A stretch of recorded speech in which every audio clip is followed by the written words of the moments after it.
Thank you, Dr. Coper. Good morning, everybody.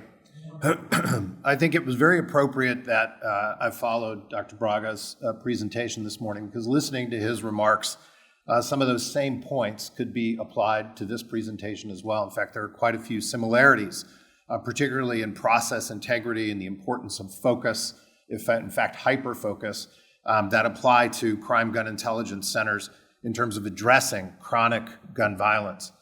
So what I like about this presentation and this topic is I think in many ways it is a better news story. It is a better news story because I think there are some very promising indications that what we're seeing from crime gun intelligence centers has a lot of potential. And what's even more, I think, encouraging is that this idea began in Denver when a police detective and an ATF agent got together to talk about how they could improve the processes associated with investigating serious gun crime in that city. As a result of their innovation, as a result of their efforts to think differently about existing processes, they were able to develop a very important approach and very promising approach to what is called today CGIC, or Crime Gun Intelligence Centers. This is an interagency collaboration that is focused on the immediate, I emphasize immediate, collection and management and analysis of crime gun evidence. We're talking about shell casings, we're talking about crime guns themselves, and other forms of ballistics and related evidence, and providing analysis of that evidence in real time to identify shooters, the most prolific shooters. As Dr. Braga talked about, the importance of focusing on those who were not interested in changing their trajectory, were not interested or had already committed serious violent crimes. This is what a CGIC is. Now, there's a 7-step workflow for a crime gun intelligence center, and those 7 steps are here on the slide behind me. I will not walk through those, but one thing I will tell you about those 7 steps, I think in some ways it could be an oversimplification of what this process offers and the potential for the kinds of changes that this could bring about. Now, the National Policing Institute has been privileged to be a part of this effort now since about 2016 with the Bureau of Justice Assistance at the Department of Justice and the Bureau of Alcohol, Tobacco, Firearms, and Explosives, which, as I mentioned, was involved in Denver when this concept initially began at about 2013. Today, 57 sites or agencies, communities, have received funding support from the Department of Justice to implement a crime gun intelligence center, together with technical assistance from the National Policing Institute and further support from ATF in an operational sense, as well as the funding support that comes from the Bureau of Justice Assistance. And you can see the map here of where some of the federally funded CGIC sites exist. This is not a map of all CGICs. There may be CGICs that exist without federal support. So this map shows where that federal support has gone to date. So focusing a little bit on what we know from the research, I have a slide here that will walk you through some of the more preliminary but positive indications that we see, as well as some of the areas that we really don't quite know yet what the impact of crime gun intelligence centers are. In fact, of the multiple studies that have been conducted of CGIC implementation, there are only 3 quasi-experimental studies. There are no experimental studies or randomized controlled trials that we know of that have been completed or are in process today. But we still find very encouraging feedback. So detectives who have been asked extensively about the value of the Crime Gun Intelligence Center approach and the leads and evidence and information that they're getting through the CGIC report that they see improved efficiencies.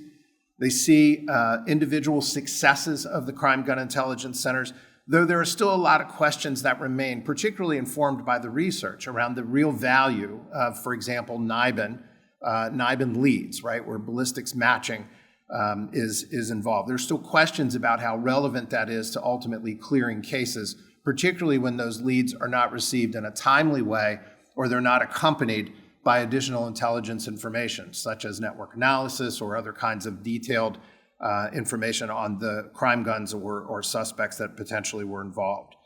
Improvements have been noted, and I think this is an area where I think we at the NPI are most excited about. Improvements have been noted in evidence collection in particular. When gunshot detection is present, we see an even more significant improvement in evidence collection, and when agencies require comprehensive evidence collection. So there are a lot of agencies today, because of resource constraints, that may not require mandatory canvassing of scenes when there has been gunfire reported, but no one is injured or killed. In those situations, for efficiency reasons, we may not be canvassing or re-canvassing those scenes in the way that we could, in a way that this research tells us can be very effective. Improvements in NIBIN lead generation and the timeliness of NIBIN lead generation has also been something we've seen as a result of doing a better job at collecting the evidence and submitting the evidence into NIBIN so that intelligence information can come back to investigators quickly. Evaluations in some sites find evidence of improved clearance rates by arrest in particular, as well as reductions in violent crime with firearms. Now, as I mentioned, these are not experimental studies that we're relying on here, but quasi-experimental studies, and in some cases simply pre-post tests. But we do see evaluations reporting that there were some observed reductions in violent crime with firearms that occurred at about the same time that the CJIC implementation occurred. What we also see from this research is a very clear indication that implementation matters, then implementation can impact these findings. So the causal evaluations are vitally important, of course, but we also can see from the more qualitative research that implementation plays a big role in how effective a crime gun intelligence center can be. The other thing that we want to be clear about is I think, what is the focus of a CJIC? As I mentioned, following Dr. Braga was particularly appropriate for this presentation, because the CJIC theory of change really does involve and call for a hyper-focus on those people who are prolific gun offenders in their communities. So as Dr. Braga talked about, really understanding what's happening in that community and who's involved in those high-risk networks is also vitally important for the effectiveness of a crime gun intelligence center. If we do this, the theory is that we will immediately have a reduction in gun violence in communities. Again, we've not yet tested this in an experimental way, but this is the theory of change.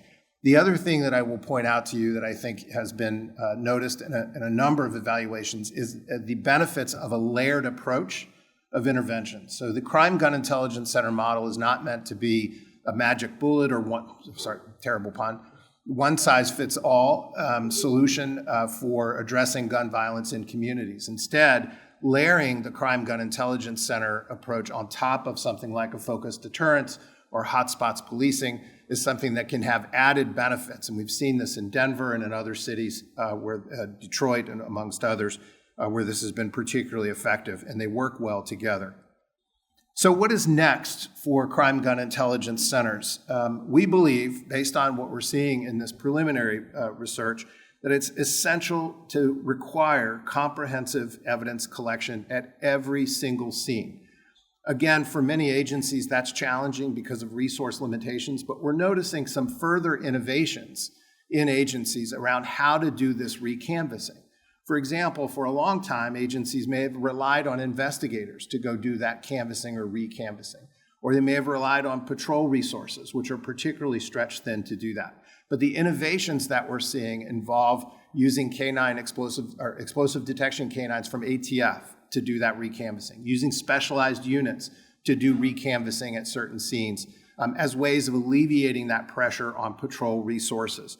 So comprehensive evidence collection really does matter, particularly when it's paired with gunshot detection technologies. We can see significant improvements in agencies' ability to generate NIBIN leads and hits. Timely NIBIN response, particularly within 24 to 48 hours, and NIBIN leads with additive intelligence is vital for improving investigations. Triaging and prioritizing focus and oversight of investigations. You heard Dr. Braga talk about the importance of performance management and metrics, accountability. This is an important piece of the CJIC model. Local and federal prosecutor full engagement and participation. There are some cases that come out of CJIC and go federal. There are some that go to the state level. It's based on what is most expedient and what is most effective in terms of incapacitating a very violent offender or network from that particular community. Feedback is also important to the partners, letting them know about the value of their participation and how that is leading to changes. And key leader support also, as Dr. Braga mentioned, under focused deterrence is vitally important. Last but not least, funding is crucial for staffing and technology, in particular gunshot detection technologies, which some agencies may not be able to afford. And then last but absolutely not least, rigorous evaluation is not only long overdue, but essential for us all. Thank you very much.